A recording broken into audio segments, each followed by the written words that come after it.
गर्मी में बहू का नीले ड्रम का जुगाड़। कितनी गर्मी लग रही है, ऊपर से इस चूल्हे के धुएं से और दम घुटता जा रहा है। पूनम अपने छोटे से घर में मिट्टी के चूल्हे के पास बैठी गर्मी से बहुत परेशान हो रही थी। तभी घर में उसके बूढ़े सास ससुर मदन और जानकी आते हैं तो दोनों धुएं के कारण खांसने लगते हैं। अरे बहू, ये धुआं इतना कैसे फैल गया? अरे यहाँ तो दम घुट रहा है मेरा। माँ जी, बापूजी, आप दोनों बाहर आंगन में जाकर बैठ जाइए, यहाँ धुएं से और तकलीफ होगी आपको। दोनों घर के आंगन में जाकर बैठ जाते हैं। बाहर आंगन में मदन की बेटी कविता बर्तन धो रही थी। पता नहीं कब ये गर्मी का कहर हम गरीबों का पीछा छोड़ेगा। माँ, जब तक खाने की व्यवस्था नहीं हो जाती आप दोनों बाहर ही बैठिए। बेटिया, यहाँ भी तो गर्मी से दम घुट रहा है। पूनम का घर अंदर से एक कमरे का छोटा सा घर है, जहाँ केवल एक चारपाई, मिट्टी का चूल्हा, एक पुराना टेबल फैन और कुछ ही मिट्टी के बर्तन थे। गर्मी का मौसम चल रहा था। कड़ाके की गर्मी से पूनम का शरीर पसीना पसीना हो चुका था। थोड़े समय बाद खाना बनकर तैयार हो जाता है तो सब घर में आते हैं। कविता, बच्चे कहाँ हैं? बाहर खेल रहे होंगे कहीं वो। बाहर इतनी गर्मी है, ये बच्चे भी ना मेरी एक नहीं सुनते। अगर रोज रोज वो बाहर धूप में खेलते रहेंगे तो वो बीमार हो जाएंगे। क्या हो गया इस पंखे को? चालू होने के बाद भी ये हवा नहीं दे रहा। गर्मी के मारे दम घुटने लगा है। माँ, ये पंखा बहुत पुराना हो चुका है, इसलिए इसकी हवा नहीं आ रही। बहू, तू खाना जल्दी बना दिया करना। तेरे खाना बनाने के चक्कर में पूरे घर में धुआं हो जाता है और फिर हमें काफी समय तक बाहर धूप में ही बैठना पड़ता है। बापूजी, हमारे पास एक ही चूल्हा है। पहले मैं सब्जी बनाती हूँ, फिर रोटियाँ बनाती हूँ। इस वजह से खाना बनाने में समय लगता है। अरे पसीने से तो पूरे शरीर में खुजली हो रही है मेरे। जानकी, मैं दरिया पर जा रहा हूँ नहाने। पसीने से पूरा शरीर गीला हो गया है मेरा। मदन बाहर चला जाता है। पूनम के इस घर में बाथरूम नहीं था, इसलिए सब पास के दरिया पर जाकर नहाते थे। और गर्मी से बचने के लिए ना उनके घर पर कूलर था, ना अच्छा पंखा। थोड़े समय बाद पूनम के दो बच्चे रोहन महेश घर आते हैं। दोनों भी पसीने से पूरे भीग चुके थे। कहाँ गए थे तुम दोनों? पता है ना बाहर कितनी गर्मी है। तभी महेश मिट्टी के मटके से पानी पीता है तो उसे उल्टी हो जाती है। महेश, क्या हुआ बेटा? माँ, ये पानी तो कितना कड़वा और गर्म है, पिया भी नहीं जा रहा है। बेटा, ये काफी पुराना हो गया है ना, तो गर्मी के कारण इसमें बदबू फैल गई है। पीने का पानी महीनों गिनती नहीं आ रहा। गर्मी का मौसम आया नहीं कि मीठे पानी नल में आना ही बंद हो जाते हैं। पूनम के परिवार वाले बड़ी गरीबी में अपना जीवन बिता रहे थे।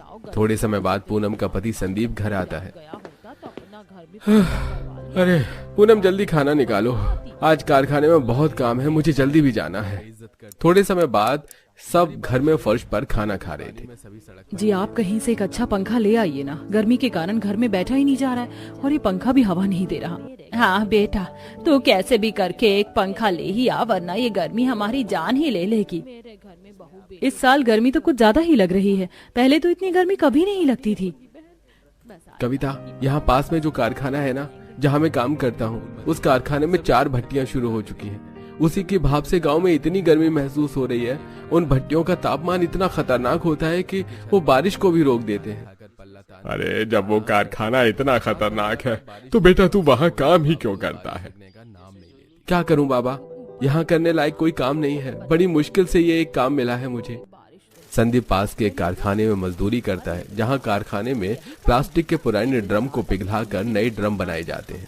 थोड़े समय बाद संदीप अपने काम पर चला जाता है। शाम का समय। अब खाना बनाऊंगी तो फिर से चूल्हे का धुआं घर में हो जाएगा। एक काम करती हूँ, मैं एक और मिट्टी का चूल्हा बनाकर इस चूल्हे के साथ उसे जोड़ देती हूँ। फिर एक चूल्हे पर मैं सब्जी बनाने रख दूंगी और दूसरे पर रोटियां बनाती जाऊंगी। इससे खाना जल्दी भी बन जाएगा और किसी को ज्यादा देर तक बाहर भी नहीं बैठना पड़ेगा। तभी पूनम एक और मिट्टी का चूल्हा बनाती है और उसे अपने चूल्हे के साथ चिपका कर दोनों चूल्हों पर एक साथ खाना बनाती है। रात का समय। संदीप अपने साथ एक नीला प्लास्टिक का ड्रम लेकर घर आता है। आप ये ड्रम क्यों लेकर आए हो जी? ये थोड़ा खराब हो चुका है तो कारखाने वाले से फेंक रहे थे। मैं इसे घर ले आया, सोचा अपने किसी काम आ जाए, ये राशन या कोई सामान रखने के लिए। हम गरीबों के घर कहाँ इतना राशन होता है जी कि हम उसे इस ड्रम में रख सके। कोई नहीं, हमारे कुछ तो काम आएगा ये। संदीप की आमदनी बहुत कम थी, जिसमें उसके परिवार वाले बड़ी गरीबी में पेट कूट काट कर अपना जीवन बिता रहे थे। रात का समय, सब घर में फर्श में सोए हुए थे। यहाँ तो गर्मी से नींद ही नहीं आ रही है। गर्मी के कारण किसी को भी नींद नहीं आ रही थी। तभी जिस चारपाई पर मदन और जानकी सोए हुए थे, उसका एक पहिया कमजोर होने की वजह से टूट जाता है। अरे अब इसका ही टूटना बाकी था। अरे पता नहीं कब हम गरीबों के जीवन से ये परेशानियां खत्म होंगी। पापा, आप दोनों यहाँ नीचे आकर सो जाइए। अब बिना कूलर के और पंखे के इस गर्मी भरे मौसम में कोई भी चैन की नींद नहीं सो पाता। अगले दिन संदीप अपने काम पर चला जाता है और कविता अपनी क्लास चली जाती है। कविता इलेक्ट्रिक कोर्स सीख रही थी। माँ जी, आप बच्चों का ध्यान रखना, मैं जंगल से लकड़ियाँ लेकर आती हूँ। घर में लकड़ियाँ खत्म हो चुकी हैं। पूनम बाहर चली जाती है। तभी दोनों बच्चे उस नीले ड्रम को नीचे गिराकर उसके अंदर घुसकर खेलने लगते हैं। उसे धकेल कर घुमाते जाते हैं। अरे बच्चों, लग जाएगा तुम्हें। कितना मजा आ रहा है। अब मेरी बारी है भैया। तभी महेश ड्रम के अंदर घुस जाता है और रोहन उस ड्रम को लौटाने लगता है। ये बच्चे भी ना बड़े शैतान हो गए हैं। चलिए जी, हम बाहर जाकर पेड़ की छांव में खुली हवा में बैठते हैं। थोड़े समय बाद पूनम लकड़ियां लेकर घर आती है तो बाहर आंगन में उसके सास ससुर एक पेड़ के नीचे बैठे थे और जानकी गीली मिट्टी के ऊपर लेटी हुई थी। अरे माँ जी, आप यहाँ जमीन पर गीली मिट्टी पर क्यों लेट गए? अरे बहू, घर में तो गर्मी के मारे लेटा नहीं जा रहा और यहाँ जमीन भी गर्म थी, तो मैंने थोड़ा यहाँ पानी डाल दिया और इसी गीली मिट्टी पर लेट गई। इससे थोड़ी ठंडक तो मिल रही है मुझे। क्या माँ जी, आप भी? पूनम घर में आती है तो दोनों बच्चे ड्रम से खेल रहे थे। ये लो, घर में कोई नई चीज आई नहीं कि इनकी शैतानी शुरू हो जाती है। पूनम दोनों बच्चों को बाहर भेज देती है। पसीने से तो पूरा शरीर गीला हो गया मेरा। इस समय नदी पर जाकर नहाना ठीक नहीं रहेगा। अंधेरा होने दो, मैं तब चली जाऊंगी वहाँ नहाने। तब तक घर की सफाई कर लेती हूँ। पूनम घर की सफाई करने में लग जाती है। कुछ दिन बाद अब गर्मी में फर्श पर सोने से मदन और जानकी की पीठ पर लाल दाग हो चुके थे, जो उन्हें बहुत तकलीफ दे रहे थे। रात का समय, सब घर में थे। नहीं, मैं यहाँ नहीं सोऊंगी। फर्श पर इतनी गर्म भाप लग रही है कि पूरी पीठ लाल हो गई है मेरी। माँ, मेरे पास जैसे ही पैसे आएंगे मैं आपके लिए दूसरी चारपाई ले आऊंगा, पर तब तक तो आप सो जाइए। नहीं, इस गर्मी में तू ही सो, मैं बाहर जाकर बैठती हूँ। मुझे नहीं मरना इस गर्मी में। जानकी बाहर चली जाती है। जी माँ जी को चारपाई के सिवाय नींद नहीं आती। मैं कहाँ से लाऊं नई चारपाई पूनम? जो पैसे मिले थे उसमें राशन और बिजली का बिल आ गया। अब तुम भी जानती हो कि मेरी कमाई कितनी कम है। कम आमदनी के चलते संदीप अपने परिवार की किसी भी जरूरत को पूरा नहीं कर पा रहा था। अगले दिन पूनम घर में सफाई कर रही थी, तभी सबकी नजर उस नीले ड्रम पर पड़ती है। अगर मैं इस ड्रम से माँ जी के लिए बेड बनाऊं तो एक काम करती हूँ, मैं इस ड्रम को 2 हिस्सों में काट देती हूँ। तभी पूनम 5 रुपए का एक ब्लेड लेकर आती है और उसकी सहायता से उस प्लास्टिक के ड्रम को खड़ा बीच में से काट कर उसके 2 हिस्से कर देती है। अब दोनों ही हिस्से नाव की तरह दिख रहे थे। अब इन दोनों को घर के एक कोने में आसपास रख देती हूँ और इनके अंदर मिट्टी भर देती हूँ। पूनम दोनों हिस्सों को घर के एक कोने में आसपास रख देती है और उनके नीचे चारों ओर से ईंटों के सपोर्ट दे देती है, ताकि दोनों अपनी जगह से हिले डुले नहीं। तभी पूनम बाहर आकर आंगन में मिट्टी लेकर घर के अंदर आती है और अब बार बार पूनम को मिट्टी ले जाते देखकर बाहर बैठे मदन जानकी दंग रह जाते हैं। अरे बहू, तू ये मिट्टी घर के अंदर क्यों ले जा रही है? माँ जी, मैं आपके लिए एक चीज बना रही हूँ। पूनम अंदर चली जाती है। बहू, क्या चीज बना रही है? पता नहीं, चलिए देखते हैं। दोनों घर में आते हैं तो पूनम ने दोनों ड्रम के टुकड़ों को मिट्टी से पूरा भर दिया था और उसने मिट्टी को भी बराबर लेवल में दबाकर सही कर दिया था। बहू, ये क्या कर रही है तू? माँ जी, मैं आपके लिए बेड बना रही हूँ। तभी पूनम दोनों ड्रम के टुकड़ों को मिट्टी के अंदर थोड़ा थोड़ा पानी डालकर उस मिट्टी को थोड़ा गीला कर देती है और उस मिट्टी के ऊपर अनाज की बोरियां डालती है और उन पर भी थोड़ा थोड़ा पानी छिड़क कर उन्हें भी गीला कर देती है। अरे बहू, ये क्या कर रही है तू? भला ये कैसा बेड है? 1 मिनट माँ जी। तभी पूनम उन बोरियों पर 2 बड़ी पन्नियां डालकर उन पर 2 चादरें बिछा देती है। माँ जी, बापूजी, अब आप दोनों इन दोनों बेड पर लेट जाइए। ये कैसे बेड बनाए हैं तूने बहू? भला ऐसे बेड कहाँ होते हैं? दोनों ड्रम के बने उन दोनों बेड पर लेट जाते हैं। अरे इस पर तो कितना ठंडा लग रहा है। ये चादर तो बर्फ की तरह ठंडी हो गई। हाँ हाँ, ये तो बहुत ठंडा लग रहा है। बहू, कैसे किया तूने ये? माँ जी, ये है ठंडक देने वाला नया जुगाड़ू बेड है। मैंने ड्रम के दोनों टुकड़ों के अंदर मिट्टी इसीलिए भरी क्योंकि हम जब भी मिट्टी के अंदर पानी डालेंगे तो मिट्टी ठंडी रहेगी और अनाज की गीली बोरियां मिट्टी के अंदर की निकलने वाली गर्म भाप को ठंडक में बदल देंगी और ऊपर की पन्नी चादर को गीला होने से बचाएगी। वाह वाह बहू वाह, क्या दिमाग पाया है तूने। अरे तूने तो सोने के लिए बेड भी बना दिया और गर्मी से बचने की राहत भी बना दी। दोनों पूनम की बहुत तारीफ करते हैं। शाम का समय था। जब सब घर आते हैं तो वो सब पूनम की इस कारीगरी से बहुत खुश होते हैं। रात का समय, सब घर में सोए हुए थे और मदन जानकी अपने उस ड्रम के बेड पर लेटे थे। इतने दिनों बाद आज मैं चैन की नींद सो पाऊंगा। दादी जी और दादाजी मजे से इस ठंडे बेड पर सो रहे हैं और हम ऐसे गर्मी में। बेटा, माँ जी बापूजी बुजुर्ग हैं, उन्हें गर्मी से तकलीफ हो रही है ना, इसलिए इस बेड पर वो सो रहे हैं। बहू, यहाँ बहुत सी जगह है, आ जाओ बच्चों, तुम दोनों भी हमारे पास आकर सो जाओ। दोनों बच्चे मदन जानकी के पास उस ड्रम वाले बेड पर सो जाते हैं। अब मिट्टी की ठंडक से चारों मजे की नींद सो पाते हैं। अब इसी तरह दिन प्रतिदिन बीतने लगे, पर गर्मी के कारण घर में सबका बुरा हाल हो रहा था। एक शाम, पूनम ये लो 1500 रुपए, घर का राशन ले आना। अब बाकी पैसों में माँ जी बाबूजी की दवाई ले आता हूँ और बिजली का बिल भरकर थोड़े पैसे कविता को क्लास की फीस दे देता हूँ। राशन तो है नहीं, मैं अभी ही जाकर राशन ले आती हूँ। पूनम मार्केट से एक दुकान पर आकर राशन लेने लगती है। काश कि हमारे पास कुछ पैसे होते तो हम भी एक कूलर ले आते थे जो मेरे परिवार को गर्मी से तो बचाता था। तभी पूनम की नजर सामने एक कबाड़ की दुकान पर पड़ती है जहां कूलर की एक मोटर, पंखा और एक पानी की मोटर पड़ी हुई थी। ये देखकर पूनम उस कबाड़ वाले के पास जाती है। भाई साहब, ये मोटर चालू है क्या? पता नहीं बहन जी, ये तो कबाड़ है, इसे तो हम जलाकर पिघला देते हैं। अगर ये मोटर चालू हुई तो मैं इससे कूलर बना सकती हूँ। भाई साहब, क्या आप ये मोटर, पंखा और पानी की मोटर मुझे दे सकते हो? ठीक है, 300 रुपए दे दो और ले जाओ। पूनम कबाड़ वाले से वो सारा सामान और राशन लेकर घर आ जाती है। पूनम, तुम ये कबाड़ क्यों लेकर आई हो? आपको पता है, मेरे मायके में हमारा एक पड़ोसी है जो नए कूलर बनाता है। मैं हमेशा उसे कूलर बनाते देखती थी। अब उसका देखा देखी मुझे भी पता है कि कूलर कैसे बनाते हैं, तो मैं सोच रही हूँ कि हम भी ड्रम का एक कूलर बनाते हैं। भाभी, ड्रम से कैसे कूलर बन पाएगा? बनेगा कविता। संदीप जी, आप ना बस मुझे एक ड्रम लाकर दे दीजिए। पूनम, कारखाने का मालिक अब पैसों में देगा मुझे ड्रम। खराब ड्रम इस बार बार नहीं आते। जी, आप कैसे भी करके ले आइए ना एक ड्रम। मैं चाहती हूँ कि हमें भी गर्मी से बचने के लिए कूलर मिल जाए। ठीक है, मैं कल ले आऊंगा।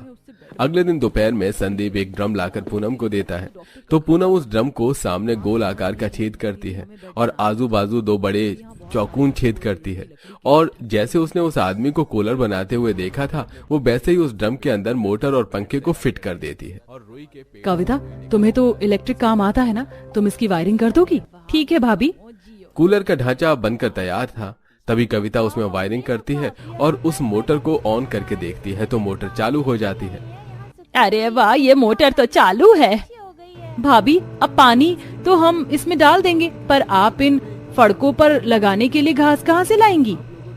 अरे हाँ, घास लाने के लिए तो हमारे पास पैसे ही नहीं है। संदीप को कारखाने से पैसे भी अब अगले महीने ही मिलेंगे। एक काम करते हैं, जंगल में तो बहुत सी सूखी घास होगी, हम तब तक वही घास ले आते हैं। तभी पूनम जंगल से थोड़ी सूखी घास लाती है और दोनों फड़कों पर घास और अनाज की बोरियां लगा देती है। रात का समय, पूनम का ड्रम कूलर बनकर तैयार था और वो सबको काफी ठंडी हवा भी दे रहा था। अरे वाह, इस कूलर की तो कितनी अच्छी हवा आ रही है। पूनम, तुम तो कमाल हो यार, कहाँ से लाती हो तुम ऐसे जुगाड़? अपने जुगाड़ से हजारों रुपए का कूलर हमने 500 रुपए में बना लिया। माँ, जब आप ये चीजें बना रहे हो तो हमारे लिए एक फ्रिज भी बना दीजिए ना, इतनी गर्मी में गर्म पानी नहीं पिया जाता हमसे। हाँ हाँ बहू, बात तो सही है रोहन की, गर्म पानी सच में पिया नहीं जा रहा। पर माँ जी, फ्रिज बनाना मुझे नहीं आता। मुझे आता है भाभी, हम कबाड़ से पुराने फ्रिज का सामान ले आएंगे, आप बस ड्रम से फ्रिज का ढांचा बना देना, बाकी काम मैं कर लूंगी। कुछ दिन बाद संदीप किसी से कर्ज लेकर पुराने फ्रिज का सामान और एक ड्रम लेकर आता है, जिसके बाद कुछ दिनों की मेहनत से कविता और पूनम उस ड्रम का एक फ्रिज बना लेते हैं, जिसके बाद उन्हें ठंडा पानी पीने का सुख प्राप्त हो जाता है। एक शाम, भाभी 4 दिन से मैंने नहाया नहीं है, चलिए ना हम दरिया पर जाकर नहा कर आते हैं। हाँ मैंने भी 2 दिन से नहाया नहीं, चलो नहा कर आते हैं। दोनों बाहर आते हैं तो थोड़ा अंधेरा हो चुका था। तभी दोनों दरिया पर आकर नहाने लगते हैं। तभी गांव के कुछ छिछोरे लड़के उन्हें देखने लगते हैं तो कविता की नजर उन पर पड़ जाती है। भाभी कुछ लड़के हमें देख रहे हैं। कहाँ? वहाँ पेड़ के पीछे। पूनम उन लड़कों को देखती है। चलो कविता हम घर चलते हैं। दोनों घर आकर मदन और संदीप को सारी बात बताते हैं। क्या? कौन था वो बदमाश? मैं उन्हें जिंदा नहीं छोड़ूंगा। छोड़िए ना संदीप जी, क्यों उन बदमाशों के मुंह लगना। मैं कब से कह रही हूँ कि घर में एक बाथरूम बना लो, ऐसे नदी पर जाकर नहाना अच्छी बात नहीं है। मैं भी कब से यही सोच रहा हूँ माँ, पर मेरे पास पैसे ही नहीं जम पा रहे हैं। तभी पूनम की नजर ड्रम के टूटे हुए टुकड़ों पर पड़ती है। संदीप जी हम घर के एक कोने में ड्रम से एक बाथरूम बना लेते हैं ना। वो कैसे? हम ड्रम का प्लास्टिक बड़े बड़े साइज में काटेंगे और उन्हें गर्म करके पतला दीवार की तरह शेप देंगे और घर के कोने में उन्हें लगाकर एक बाथरूम बना लेंगे। हाँ उपाय तो तुम्हारा बढ़िया है, चलो कोशिश करके देखते हैं। अगले दिन संदीप 4-5 ड्रम लेकर आता है और सब उसे काटकर गर्म करते हैं और उन्हें चपटा करके गर्म से चिपकाकर बड़े बड़े दीवार की तरह 2 ढांचे बना लेते हैं। प्लास्टिक की दीवारें तो बन गई, चलिए अब इन्हें घर के कोने में लगा देते हैं। तभी सब उन बड़े प्लास्टिक की शीट को दीवार के कोनों पर कील से ठोककर लगा लेते हैं, जिसके बाद घर के कोने में एक छोटा सा बाथरूम बन जाता है। जिसके बाद अब सब अपने उस नए बाथरूम में नहाने लगे। इसी तरह पूनम ड्रम के प्लास्टिक से छोटी रसोई भी बना लेती है और एक शाम अगर इंसान कोशिश करे तो वो कबाड़ से भी काफी अच्छी चीजें बना सकता है। कभी सोचे भी नहीं थे हमने कि बेकार से ड्रम आज हमारी इतनी जरूरतों के काम आएंगे। कविता अब तक आई क्यों नहीं माँ? हाँ आज तो आने में उसे बहुत देर हो गई। तभी कविता घर आती है। माँ, बाबा, भाभी। क्या हुआ कविता? भाभी मुझे इस गांव के इलेक्ट्रिक डिपार्टमेंट में 20,000 रुपए महीने से नौकरी मिल गई है। अरे वाह, ये तो बहुत खुशी की बात है कविता। जी भाई, और मजे की बात ये है कि अब मैं आपको भी वहाँ कॉन्ट्रैक्ट बेस पर नौकरी से लगा दूंगी और आपको 10,000 रुपए महीना पगार मिलेगी। ये तो बहुत खुशी की बात है बेटा। भगवान जी आपका बहुत बहुत धन्यवाद कि मेरी बच्ची की मेहनत रंग लाई और उसे इतनी अच्छी नौकरी मिल गई। हमारी कविता की मेहनत रंग कैसे ना लाती माँ जी, इसने इतनी मेहनत जो की है इस नौकरी को पाने के लिए। अब तो तेरा सपना पूरा हो गया ना कविता। अब हम जल्द से जल्द कोई अच्छा सा लड़का देखकर तेरा ब्याह करवा देंगे। नहीं माँ, मैं अभी शादी नहीं करूंगी। पहले मैं अपने इस परिवार को गरीबी के दलदल से बाहर निकालूंगी। आप सबने मुझे पढ़ने के लिए इतना संघर्ष किया। आज मैं जो कुछ बनी हूँ अपने भाई की बदौलत, इनकी मेहनत से बनी हूँ माँ। पहले मैं अपने भाई और आप सबकी गरीबी अपने दम पर दूर करूंगी, फिर शादी करूंगी। ये सुनकर संदीप और उसके माता पिता की आंखों में आंसू आ जाते हैं। मेरी बहन तू हमारे बारे में कितना सोचती है। कैसे ना सोचती भाई, एक पिता की तरह आपने हर खुशी को पूरा किया है। मुझे जीवन में कभी किसी चीज की कमी नहीं होने दी आपने। तो आज जब मैं कामयाबी के मुकाम पर आ चुकी हूँ तो मैं आपको कैसे भूल सकती हूँ। दोनों एक दूसरे के गले लगकर रोने लगते हैं। आप दोनों भाई